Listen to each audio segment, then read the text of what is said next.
लेकिन कांग्रेस को आरजेडी के सामने झुकना पड़ा है। नेता है चिराग पासवान बिहार के भविष्य हैं, इस बात में कहीं से दो राय नहीं है। जाति के लोग से पूछिए, मुकेश सहनी को लोग नेता 90 को लोग मुकेश सहनी के साथ है, कहता है कि मुकेश सहनी को अपने नेता मानते हैं। नमस्कार दोस्तों, देखना शुरू कर चुके हैं आप चंपारण उदय न्यूज। आज कांग्रेस और आरजेडी का जो गठबंधन था, महागठबंधन, उसमें सीटों का बंटवारा हो चुका है और सीटों का बंटवारा हो चुका है। उसी पर चर्चा करने के लिए हमारे साथ हिमांशु सिंह जी है। हिमांशु सिंह जी, आपका बहुत बहुत धन्यवाद।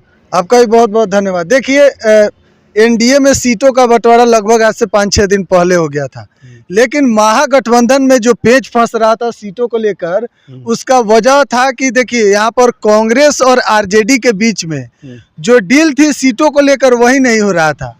आप देखोगे कि 3 दिन तक माथापेची चलता रहा। लगभग 3 दिन तक माथापेची चलते रहा, जिसमें दिल्ली में बैठक हुआ कांग्रेस का और आरजेडी के बड़े नेता के साथ इन लोगों ने बैठक किया।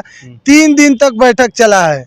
उसके बाद आज पटना में प्रेस कॉन्फ्रेंस करके बताया गया है कि आरजेडी 26 सीट पर लड़ेगी। और एक और बात बता रहे हैं, कांग्रेस जो देश की बड़ी पार्टी है, आरजेडी तो नेशनल पार्टी है, क्षेत्रीय पार्टी है, लेकिन कांग्रेस को आरजेडी के सामने झुकना पड़ा है। झुकना पड़ा? हाँ, 10 पूर्णिया भी तो नहीं ले पाई कांग्रेस। 10 सीट कांग्रेस मांग रही थी, आपको बताएं 10 सीट, लेकिन कांग्रेस को मिला क्या? मात्र 9 सीट। 9 सीट दिया गया। आरजेडी खुद इस बार 26 सीट पर चुनाव लड़ रही है और कांग्रेस को मात्र 9 सीट दिया गया है। वह भी कांग्रेस जो सीट मांग रही थी वह नहीं दिया गया है। आरजेडी अपने मन से जो लगा है वही कांग्रेस को दिया गया है। देखिए, मोतिहारी पर तो दावा बनता था उनका। हाँ, मोतिहारी कांग्रेस मांग रहे थे, लेकिन कहाँ दिया गया है? आरजेडी के खाते में पूर्णिया भी तो मांग रहे थे, नहीं मिला। देखिए, पप्पू यादव के साथ मतलब कि आप कह सकते हैं कि धोखा हुआ है। बता दिया जाए, आज महागठबंधन का सीट बंटवारा हो गया है।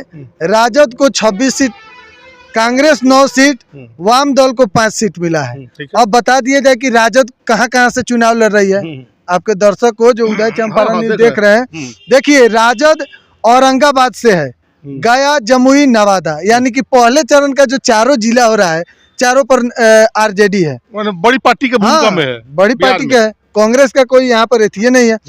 सारण है, उसके बाद पाटलिपुत्र, बक्सर, उजियारपुर, जहानाबाद, दरभंगा, बांका, अररिया, मुंगेर, सीतामढ़ी, झंझारपुर, मधुबनी, सिवान, शिवहर, वैशाली, हाजीपुर, सुपौल, वाल्मीकि नगर, पूर्वी चंपारण, पूर्णिया, पूर्वी चंपारण भी है, पूर्णिया भी है, मधेपुरा भी है और गोपालगंज भी है।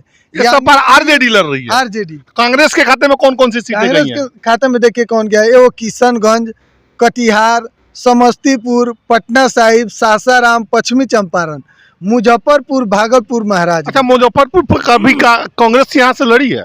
देखिए, हम बता रहे हैं, मुजफ्फरपुर में पिछली बार वीआईपी पार्टी को दिया गया था, यानी कि मुकेश सहनी के पार्टी को, महागठबंधन में थे।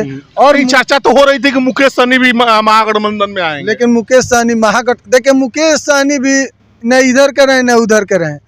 पहले एनडीए में सोचे, लेकिन एनडीए में भी नहीं गए। अब महागठबंधन में भी चर्चा हो रहा था, लेकिन मुकेश सहनी का महत्वाकांक्षा इतना ज्यादा बढ़ गया है जो उनको ले डूबा है। महत्वाकांक्षी होगा। हाँ, 3 सीट मांग रहे थे। सोचिए, 3 सीट। पिछली बार 2019 में उनको मिला था 4 गो सीट, ठीक, 1 गो सीट नहीं जीत पाए थे। तो इस बार वह 3 सीट मांग रहे थे, तो न एनडीए के रहे और न महागठबंधन के रहे, यानी धोखा दोनों तरफ से उनको मिला। दोनों तरफ से मिला है। लेकिन कहता है लोग कि जिधर चिराग पासवान और मुकेश सहनी जिधर जाते हैं उनके जाति का वोट होता है, उन्हीं के तरफ, जिस गठबंधन में रहते हैं उधर जाते हैं। इस पे क्या बात सही है? हाँ, चिराग पासवान बिहार के चर्चित युवा नेता है। चिराग पासवान बिहार के भविष्य हैं, इस बात में कहीं से दो राय नहीं है। चिराग पासवान जिस तरीके से अपने बात को रखते हैं, इतना शालीनता से, बिना मतलब कि एक पढ़े लिखे नेता के तरह, पर्सनालिटी देखिए इतना अच्छा है, बॉलीवुड के एक्टर रहे हैं। साल 2014 में आपको बात बताएं, जब चिराग पासवान चुनावी क्षेत्र में आए थे, मुंबई छोड़ के, फिल्म दुनिया छोड़ के जब आए थे, तो लोग कह रहा था कि मतलब कि सुकुमार थे चिराग पासवान, देखते हैं पर्सनालिटी, लोग कह रहा था कि क्या नेता बनेंगे, धूप में घूमना पड़ता है। लेकिन देखिए, आज के डेट में आप कह सकते हैं कि बिहार के सबसे चर्चित युवा नेता में चिराग पासवान का। लोग तो कहते हैं तेजस्वी यादव। देखिए, तेजस्वी यादव हैं, तेजस्वी यादव अलग चीज है, लेकिन जनादेश अगर देखा जाए तो चिराग पासवान के पास बहुत ज्यादा है। रामविलास पासवान का निधन हो गया और जिस तरीके से चिराग पासवान दिल्ली में इनका घर खाली करा दिया गया, पूरा सामान रोड पर फेंक दिया गया था। आज वही चिराग पासवान के आगे बीजेपी झुक गई है। 5 सीट चिराग कह रहे थे और चिराग को 5 सीट मिला। उनके चाचा का क्या हाल हुआ है देखें? उनका तो कोई चर्चा नहीं चल रहा है। कह रहे थे कथी कि मेरे अंगने में तुम्हारा क्या काम है, चिराग पासवान को कह तो रहे थे। उल्टा हो गया ना। चिराग एनडीए का हिस्सा नहीं है, पशुपति पारस कह रहे थे। आज वो खुद एनडीए का हिस्सा है कि नहीं था, मालूम बंटवारा हुआ तो यहीं दरकिनार हो गए और इनको 5 सीट दिया गया। जौन हाजीपुर से सिटिंग कैंडिडेट हैं पशुपति पारस जी, खुद हाजीपुर से इस बार उनको टिकट नहीं मिला है। चिराग पासवान को हाजीपुर से टिकट दिया गया है। तो चिराग पासवान बिहार का भविष्य है। भाजपा ये चीज जान रही है कि अगर चिराग पासवान के साथ वोट बैंक है, चिराग इसलिए पशुपति पारस के साथ वोट बैंक है कि नहीं है तो हम लोग नहीं बताए, इस पर क्या कहेंगे। लेकिन चिराग के साथ इसीलिए तो देख रहे हैं कि भाजपा 5 सीट का है चिराग को रखी है। एनडीए में चिराग पासवान है, इससे बीजेपी को फायदा है ना कि चिराग को। चिराग तो ऐसे भी 40 लोकसभा सीट पर लड़ जाए तो 5 गो सांसद उनका जीत जाएगा। बहुत बड़ी बात बता रहे। हाँ, तो चिराग तो ऐसा 40 गो सीट पर लड़ जाए तो 5 गो सांसद जीत जाएगा उनका। लेकिन इस बार चिराग को देखिए कहाँ ऐसा मुकेश सहनी के साथ क्यों नहीं है? देखिए मुकेश सहनी मलाहों का सबसे बड़ा नेता है, इसमें कोई दो राय नहीं, कोई दो राय नहीं है। बिहार में अगर निषाद का कोई नेता है तो मुकेश सहनी, सन ऑफ मलाह मुकेश सहनी है। इसमें कहीं से दो राय नहीं कि मलाह पूरा उनके साथ है, लगभग निषाद समाज, पूरा निषाद समाज है। और बिहार में बताएं कि निषाद समाज का जनसंख्या बहुत ज्यादा है। यादव के बाद जातीय जनगणना रिपोर्ट देखोगे, यादव का संख्या है 14% और निषाद का लगभग 10%, यानी कि दूसरे नंबर पर निषाद समाज है और उसके इकलौता नेता मुकेश सहनी है। तो उसके काट के लिए ही तो मंत्री हरीश सहनी जी को बनाया गया है ना। कुछ बना लिया जाए, लेकिन ये बात आप भी जानते हैं कि मुकेश सहनी का परतर थोड़े कोई करेगा। मुकेश सहनी देखिए, हम नहीं कह रहे हैं, जनता कह रही है, निषाद समाज का लोग कह रहा है।